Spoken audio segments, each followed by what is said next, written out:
আসসালামু আলাইকুম বন্ধুরা, কেমন আছেন? আপনি যদি ফেসবুকে একজন কন্টেন্ট ক্রিয়েটর হয়ে থাকেন তাহলে এই আপডেটটি আপনার খুবই প্রয়োজনীয়। এটা হলো গিয়ে ভয়েস ট্রান্সলেশন। যে ভিডিও আপনারা আপলোড করেন, যে কোনো ভাষায় ভিডিও আপলোড করেন না কেন, সেই ভিডিওটা আপনার ভয়েস ট্রান্সলেট করে দিবে এআইয়ের মাধ্যমে ফেসবুক নিজেই। এতে কি হবে?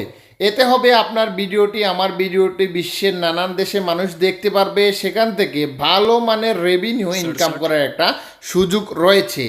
এই আপডেটটি আপনারা পেতে হলে প্রথমে ফেসবুকটি আপডেট করে নেবেন। আমি আমার ফেসবুকটি কিন্তু অলরেডি আপডেট করে নিয়েছি। আপনারা চাইলে আপনাদের ফেসবুকটি আপডেট করে নেবেন।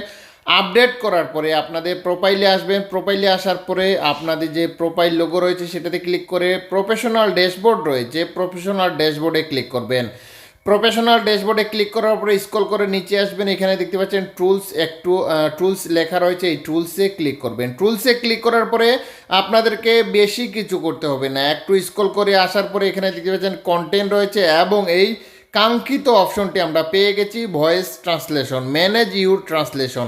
এটার আসলে কি কাজ আপনারা অনেকেই জানেন না, অনেকে আবার জেনে গিয়েছেন। আসলে এখানে দেখতে পাচ্ছেন কোনো ফান্ড নেই, নো ভয়েস ট্রান্সলেশন, এখানে কিছুই দেখা যাচ্ছে না।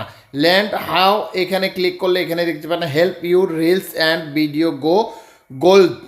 এখানে আপনার ভিডিও এবং রিলস এখন থেকে যদি আপনি আপলোড করেন তাহলে আপনার ভিডিও এবং রিলসে অটোমেটিক ভয়েস ট্রান্সলেট করবে এআইয়ের মাধ্যমে। এই জন্য এখানে আমরা এখন ক্লিক করব।